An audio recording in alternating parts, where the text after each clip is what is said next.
Welcome to a new episode.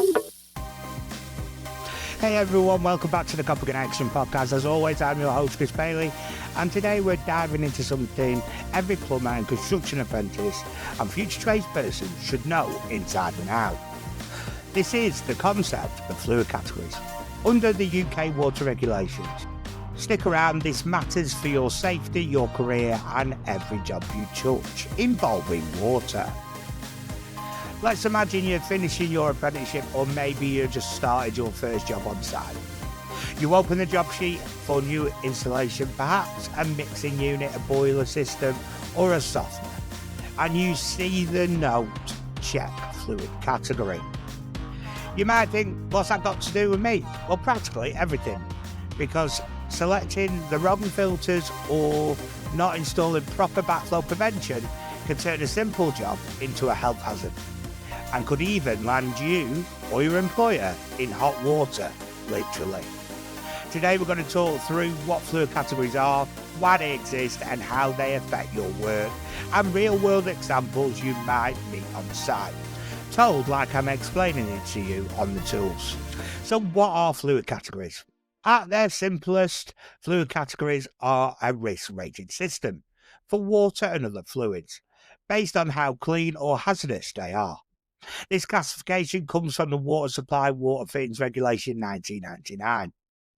The scale runs from Category 1, which is the lowest risk, to Category 5, which is the highest risk. So here's the breakdown. Fluid Category 1. That means water straight from the supplier, wholesome, potable, safe to drink.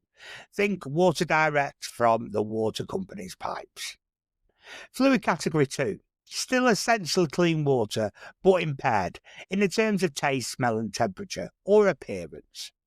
A classic example, hot water from a boiler or water that has been heated or stored in a system. My good example I always give for this is kettle water. Fluid Category 3. Water or fluids that carry a slight health hazard. Low toxicity additives like antifreeze, copper sulfate solutions, or common disinfectants. And the good example I give to this, if you put shower gel on in the shower, you're then turning the water into fluid category 3. Fluid category 4. Now we're talking a significant health risk. Toxic substances, pesticides, or environmental contaminants that could pose a serious risk. And then we have fluid category 5, the worst here.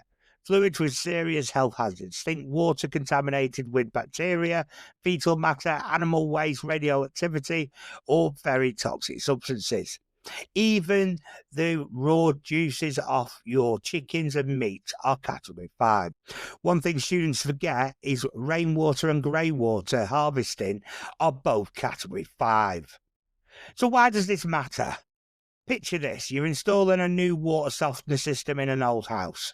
All seems routine until you realise the softener's waste discharge might connect back to the same supply, or the drain that eventually crosses with drinking water supply. If that waste, which could carry spent salts, residues, maybe even contaminants, ends up re-entering the mains, you've got serious danger on your hands. Contamination, backflow and health risk. In the framework of fluid categories, the waste likely falls into category 5, the highest risk. Under the regulations, you must have the appropriate backflow prevention fitted. Failing to do so isn't just bad practice, it violates the regulations and risks public health. For you as an apprentice or a plumber, that means small oversights could lead to big problems. So the regulations don't just classify fluids, they influence how you choose and install fittings. Under the water supply regulations, every water fitting must be appropriate for the fluid category installed to standard and in a work-like manner.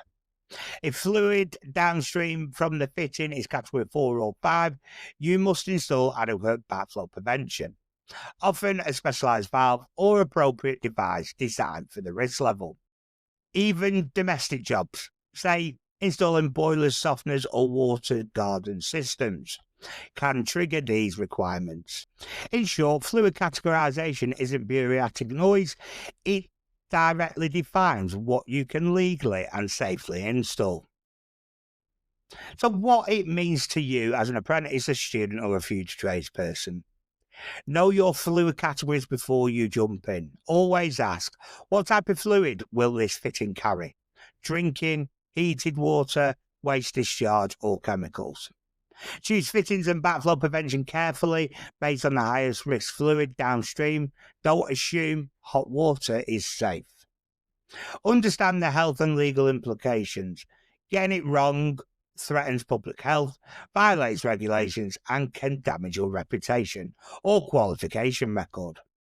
And develop a habit of risk thinking early in your career. This builds trust with clients, water undertakers, and regulations, and keeps you out of a lot of trouble. Okay, so let's have a quick recap of the fluid categories. So we've got category 1, drinking, potable mains drinking water, which is safe. Category 2, impaired mains water, so hot water, still generally safe but treated differently. We have category 3, slight health hazard, low toxicity chemicals or disinfectants or shower gel. Category 4 is a significant hazard, toxic chemicals, pesticides and environmental contaminants. And category 5 is our serious hazard, waste, bacteria, highly toxic or radioactive fluids. If you treat every job with this framework in mind, you're not only going to do safe, legal work, you're building professional standards. All right, that's the wrap for episode 26 of the Copy Connection podcast, Fluid Categories Explained, what every plumbing apprentice student must know. If this has helped you understand fluid categories more clearly, do me a favour, share this episode with a mate on your course or someone in the trade who needs a simple explanation. Make sure you follow, rate and subscribe so you don't miss an episode, so more learners like you can find the show. Keep learning, keep pushing and keep those installs safe and up to standards. And I will see you in the next episode. We'll be back next week. In the meantime, please subscribe and thanks for listening.